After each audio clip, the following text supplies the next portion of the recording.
कुछ डर इतने धीमे चलते हैं कि उनकी आहट भी सुनाई नहीं देती, मगर जब वो पास आते हैं तो इतनी नज़दीकी से कि हमारी सांस भी छूट जाती है और तब तक बहुत देर हो चुका होता है।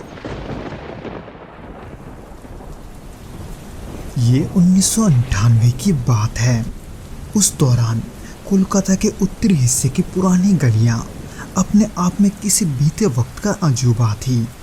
उखड़े हुए फुटपाथ, दीवारों पर सियाह सीलन के निशान, पुराने मकानों के बंद झरोखे और हर मोड़ पर लगता था जैसे वहाँ एक अनकहा रहस्य दबा हुआ है। इन्हीं गलियों में कॉलेज के पहले साल के लिए अमित रॉय ने एक कमरा किराए पर लिया था। अमित 20 साल का सीधा साधा लड़का था, मध्यम वर्गीय परिवार से, पढ़ाई में ठीक ठाक था। अंदर थोड़ी झिझक थी, मगर मन में नए शहर का रोमांच भी था। अमित जहाँ रहने आया था वो कमरा एक पुरानी हवेली के ठीक पीछे था। हवेली की बाहरी दीवारों पर पुरानी ईंटें झांकती थी और जगह जगह से प्लास्टर झड़ चुका था। उस हवेली की ऊपरी मंजिल पर कोई नहीं रहता था, सिर्फ नीचे कुछ किराएदार रहते थे और उसी के ठीक पीछे छोटे से एक कमरे में अमित की नई जिंदगी की शुरुआत थी। वो कमरा बाहर से जितना साधारण था, अंदर से उतना ही पुराना और बुरी हालत में। दीवारों में गहरी सीलन जमी हुई थी, जैसे किसी ने पानी से भरी बोरी दीवार से सटा कर रखी हो और वो नमी दीवारों के अंदर खींच ली गई हो। लकड़ी की खिड़की की जाली पर जंग लग चुके थे और छत के कोने में मकड़ी के जाले लटक रहे थे और बाकी के दीवारों पर सीलन से उठती एक सड़ी हुई सी गंध पूरे घर में महक रही थी। अमित ने वहाँ पहला दिन पूरे कमरे को साफ करने में गुजारा, फिर अपने किताबें, बिस्तर और मेज़ को ठीक ठाक करते करते पूरा दिन बीत गया। हालांकि उस कमरे की हवा में अब भी ऐसा कुछ था जिससे अमित अनजान था। वो अमित के लिए वहाँ पहली रात ही थी जब हवेली की गलियां एकदम सुनसान हो गई। बाहर स्ट्रीट लाइट की पीली रोशनी तो थी, लेकिन वो आधी खिड़की तक आ रही थी, जिसकी वजह से अमित के कमरे का ज़्यादातर हिस्सा अंधेरे में डूबा हुआ था। अमित नींद की तैयारी कर ही रहा था कि तभी उसे हल्की सी फुसफुसाहट सुनाई दी, बहुत ही धीमे, जैसे कोई दीवार के उस पार से कुछ कह रहा हो। पहले तो उसने उस पर ज़्यादा ध्यान नहीं दिया, सोचा शायद हवेली के किसी कोने से हवा गुजर रही होगी, मगर जैसे ही वो लेटा फुसफुसाहट दोबारा सुनाई दी। इस बार आवाज़ थोड़ी साफ थी, हालांकि अब भी उसमें शब्द कौन से थे ये समझना मुश्किल हो रहा था। बस आवाज़ का होना महसूस हो रहा था। हालांकि अमित ने कुछ देर तक वहाँ कान लगाए रखा, मगर फिर दिन भर की थकान उस पर भारी पड़ गई और वो सो गया। पर ठीक उसके अगले ही दिन जब अमित कॉलेज से थक हार कर घर लौटा, तब उसे अपने कमरे में वही सड़ी हुई गंध पूरे कमरे में फैली हुई मिली। फिर यह रात के तकरीबन 11 बजे फिर से उसे वही फुसफुसाहट दीवार के उस पार से सुनाई दी। अगर ठीक से कहूँ तो दीवार की उस सीलन से। इस बार अमित ने उसे ध्यान से सुना। वो आवाज़ रुक रुक कर आ रही थी, जैसे कोई धीमे धीमे किसी से बात कर रहा हो। ये सुनकर अमित का दिल तेज धड़कने लगा। कमरे का सन्नाटा उस फुसफुसाहट को और भी डरावना बना रहा था। उसने दीवार पर कान लगाया और फिर वो आवाज़ थोड़ी बढ़ गई, मगर जैसे उसने पीछे हटकर देखा, वो आवाज़ फिर से धीमा हो गया। उसके साथ आखिर ये क्या हो रहा है, उसे इसका ज़रा सा भी अंदाज़ा नहीं था। पर उसके साथ जो सबसे अजीब चीज़ हुई वो थी तीसरी रात, जब अमित सोने की कोशिश कर रहा था, मगर उसे नींद नहीं आ रही थी।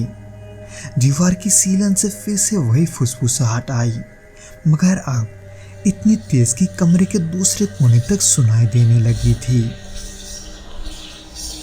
उस आवाज को सुनकर अमित ने जल्दी से खिड़की के बाहर देखा, पर गली तो एकदम सुनसान थी। वहां कहीं कुछ भी हलचल नहीं हो रही थी। और फिर तभी अचानक उसे ऐसे लगा जैसे दीवार की सीलन में से किसी ने उसका नाम पुकारा हो, बहुत धीरे से, मगर वो बहुत ही साफ था।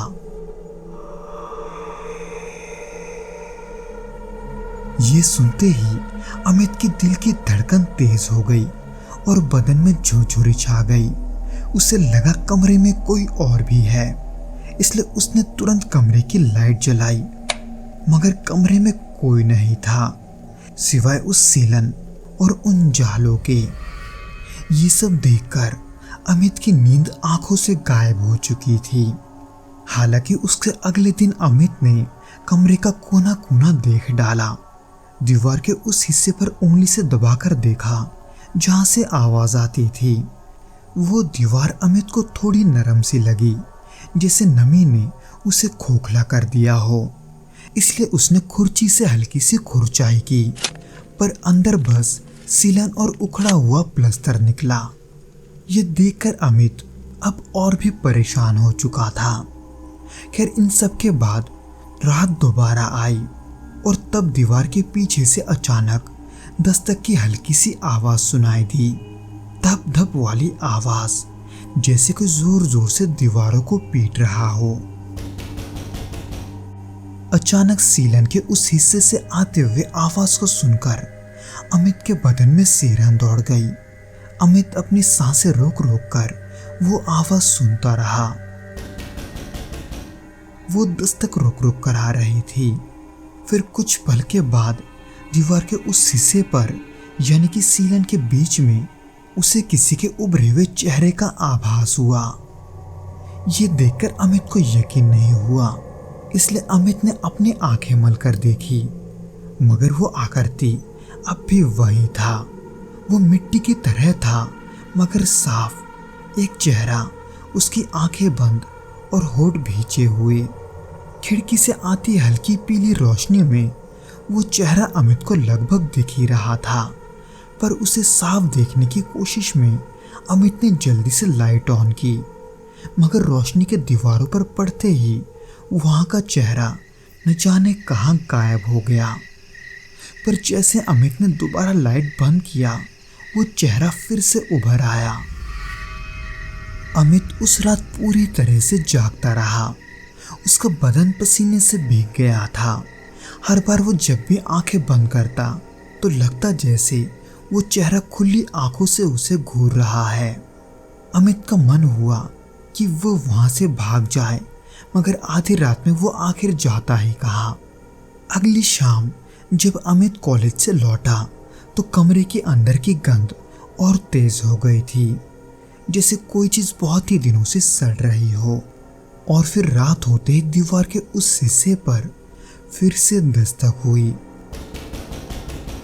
और फिर दीवार पर उभरा वो चेहरा, वो अब अपनी आंखें खोल चुका था। ये देखकर अमित का दिल जैसे रुकने लगा। वो चेहरा उसे ही देख रहा था बिना पलक झपकाए। ये देखकर अमित पसीने से भीग गया। अमित को समझ नहीं आ रहा था कि आखिर वो क्या है, वो सीलन है या कुछ और। हालांकि तब तक अमित के अंदर डर के साथ साथ एक अजीब सा जिज्ञासा भी जाग चुका था। वो धीरे धीरे दीवार के पास गया और हाथ बढ़ाया। दीवार को छूते ही उसे बहुत ही ठंडा महसूस हुआ, इतनी ठंड की हाथ सुन हो गया।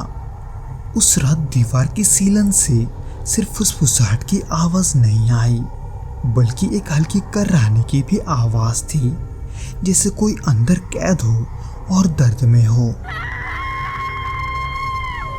उस आवाज को पहली बार सुनकर अमित के रोंगटे खड़े हो गए।